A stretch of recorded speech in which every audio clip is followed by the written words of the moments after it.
নমস্কার, সুভদ্রা রান্নাঘরে আমার সকল দর্শক বন্ধুকে জানাই স্বাগত। আমি শিউলি। আজকে আমি তোমাদের একটা রাজমার রেসিপি বানিয়ে দেখাবো। এই রাজমাটাকে আমি ধুয়ে ওভারনাইট ভিজিয়ে রেখেছিলাম, তারপর এটাকে ধুয়ে পরিষ্কার করে নিয়েছি। এবার আমি রাজমাটাকে সিদ্ধ করতে দিচ্ছি, প্রেসার কুকারে জল দিয়ে দিয়েছি। এবার এটাকে আমি সিদ্ধ করতে দিচ্ছি, 5-6টা হুইসেল দিয়ে নেব। আর সিদ্ধ করার সময় একটু লবণ দিয়ে দিলাম। এবারে আমি এটাকে আটকে দেবো, দিয়ে এটাকে আমি সিদ্ধ করে নেব। আমার রাজমাটা সিদ্ধ হয়ে গেছে। আমি রাজমাটাকে জল থেকে তুলে নিয়েছি, তোমাদের দেখাচ্ছি। দেখো একদম নরম তুলতুলে হয়ে গেছে। আমি 5টা সিটি দিয়েছি, 6টা লাগেনি, 5টা সিটিতেই আমার হয়ে গেছে। আমি এদিকে কড়া বসিয়ে দিয়েছি, কড়াতে আমি তেল দিয়ে দিচ্ছি।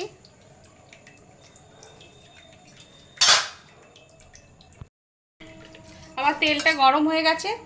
এবারে আমি তেলের মধ্যে একটু জিরে ফোড়ন দিয়ে দিচ্ছি, আর গোটা গরম মশলা দিয়ে দিচ্ছি। গোটা গরম মশলা, জিরে আর তেজপাতা ফোড়ন দিয়ে দিলাম। এদিকে আদা বাটা দিয়ে দিলাম। আমি একটা বড় সাইজের টমেটো নিয়ে দিয়েছি, এটাকে একটু পেস্ট করে নেব ব্লেন্ডারে। আমি আদা বাটাটার উপরে একটু ধনের গুঁড়ো, জিরের গুঁড়ো দিয়ে দিলাম, একটু ধনের গুঁড়ো দিয়ে দিচ্ছি, একটু হলুদ দিয়ে দিলাম। এবার এটাকে কষিয়ে নেবো ভালো করে।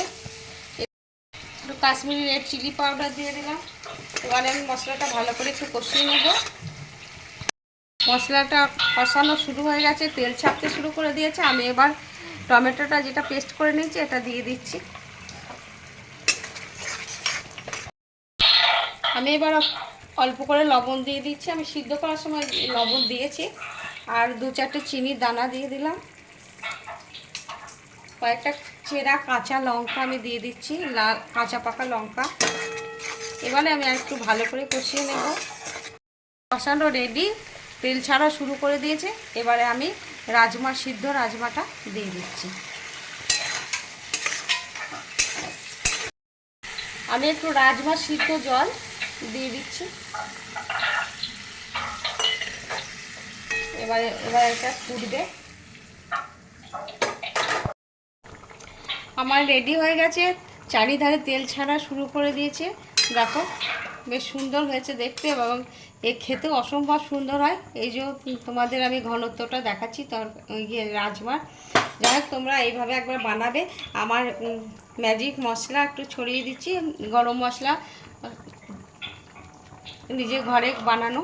তো আর তোমরা যারা ঘি খুব পছন্দ করো, যেহেতু এটা নিরামিষ, সম্পূর্ণভাবে ঘি দিতে পারো। আমরা ঘি দিচ্ছি না সবসময়, আমাদের একটু অসুবিধা আছে বলে ঘি দিচ্ছি না শরীরের জন্য।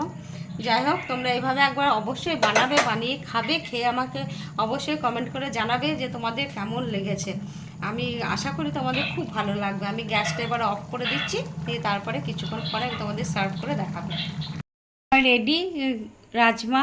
তো তোমরা এইভাবে একবার অবশ্যই বানাবে, বানিয়ে খাবে, খেয়ে আমাকে কমেন্ট করে জানাবে। আর এটা রুটি, লুচি, পরোটা, এমনকি ভাতের সাথেও খাওয়া যাবে। অসম্ভব সুন্দর হয় খেতে, এবং এটা একটা হেলদি খাবার। একদম রিচ নয়, একদম হালকা খাবার। হালকাভাবে আমি রান্না করেছি, ভীষণ সিম্পলভাবে। তো তোমরা এখনও পর্যন্ত আমার চ্যানেলটি যারা সাবস্ক্রাইব করনি, তাদের কাছে আমার অনুরোধ রইল, প্লিজ আমার চ্যানেলটি একটু সাবস্ক্রাইব করে দেবে। আর নতুন বন্ধু যারা আছো তাদেরকে জানাই অসংখ্য অসংখ্য ধন্যবাদ, এবং পুরনো বন্ধুদেরও জানাই ধন্যবাদ। অনেক অনেক ভালোবাসা, অনেক শুভেচ্ছা, ভালোবাসা। তোমরা আমার পাশে থেকো, এইভাবে আমাকে সাপোর্ট করো, এবং এইভাবে সাপোর্ট করার জন্য সকলকে ধন্যবাদ। নমস্কার।